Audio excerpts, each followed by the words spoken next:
Ukraine पर रूस के हमले से यूक्रेन के शहरों में बड़ा नुकसान हुआ, लेकिन दूसरी तरफ यूक्रेन की सेना भी लगातार वीडियो जारी कर रूस को बड़ा नुकसान पहुंचाने का दावा कर रही है। ऐसा ही एक और वीडियो यूक्रेन की सेना ने जारी किया। इस वीडियो में दावा किया गया कि 2 रूसी पायलट यूक्रेन की सेना ने पकड़ लिए हैं। वीडियो में दिख रहे 2 लोग रूस के पायलट बताए गए। इन दोनों की आंखों पर पट्टी बंधी हुई थी, जबकि दोनों हाथ भी बंधे हुए थे।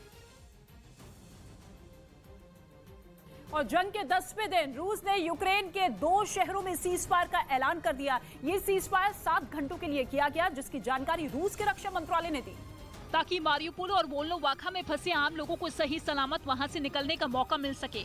रूस के रक्षा मंत्रालय ने एक ट्वीट कर बताया कि 7 घंटों तक उसकी सेना इन शहरों में कोई कार्रवाई नहीं करेगी। 10 часов утра московского времени российской стороной объявлен режим тишины и открытый. रूस के इस ऐलान के कुछ देर बाद ही यूक्रेन की तरफ से भी इस सीजफायर की पुष्टि की गई और वहां की उप प्रधानमंत्री इरेना वेरेशचुक ने बताया कि उनका पूरा जोर इन दोनों शहरों में फंसे लोगों को निकालने पर होगा। Гуманітарного коридору з 9 годин ранку за українським часом сьогодні इन बीते 10 दिनों में रूस की फौज ने राजधानी कीव समेत यूक्रेन के कई शहरों को अपना निशाना बनाया है, जिसकी वजह से कई रिहायशी इलाके खंडर में तब्दील होते हुए नजर आए और लाखों लोग बेघर भी हो गए। लेकिन युद्ध के 10वें दिन रूस ने न सिर्फ यूक्रेन के 2 शहरों मारियुपोल और वोल्नोवाखा में सीज फायर का ऐलान किया। ये सीज फायर 7 घंटों के लिए किया गया, यानी इस दौरान रूस की फौज ने वहां कोई कार्रवाई नहीं करने का दावा किया, ताकि आम लोग इन शहरों से आसानी से निकल सके। मारियुपोल में 4 लाख से ज्यादा लोग फंसे हुए हैं जो शहर छोड़ना चाहते हैं, जबकि वोल्नोवाखा में 20,000 से ज्यादा नागरिकों के फंसे होने की खबर सामने आ रही है,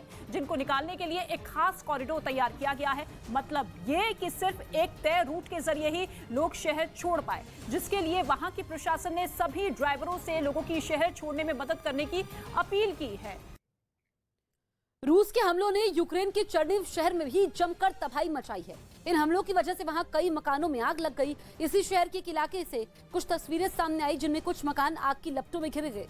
बताया गया कि यूक्रेन की सेना ने रूस के एक लड़ाकू विमान को मार गिराया और वो लड़ाकू विमान इन मकानों के ऊपर आकर गिर गया, जिसकी वजह से वहां भीषण आग लगी। हालांकि इस हादसे में वहां रहने वाले लोग बाल बाल बचे, लेकिन आग की वजह से मकान पूरी तरह से जलकर राख हो गए। На дом упал самолет. Сбитый самолет или Ми-29 или Су-30. В общем, был на улице. वहीं रूस के सैनिकों के खिलाफ यूक्रेन के कई शहरों में वहां के आम लोग सड़कों पर उतर आए। इन लोगों ने कहीं रूसी टैंकों का रास्ता रोक दिया तो कहीं रूस की फौज का डटकर मुकाबला किया और उन्हें पीछे हटने पर मजबूर कर दिया। ऐसी ही एक तस्वीर मैरियुपोल शहर से सामने आई, जहां कई लोग रूस की फौज के सामने डट गए। इतना ही नहीं, उन्हें खदेड़ने के लिए जैसे ही वो लोग आगे बढ़े, डर की वजह से रूसी सैनिकों ने हवा में फायरिंग शुरू कर दी।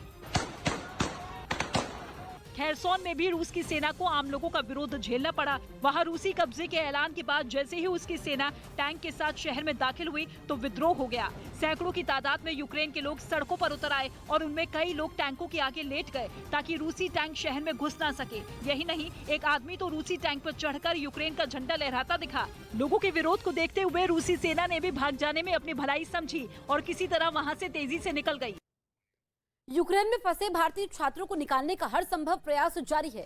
यूक्रेन के बॉर्डर से लगे पोलैंड के जोसेफ पोलिन में कई शेल्टर सेंटर्स बनाए गए हैं, जहां बड़ी संख्या में भारतीय छात्र भी पहुंच रहे हैं, जिनकी मदद के लिए सरकार के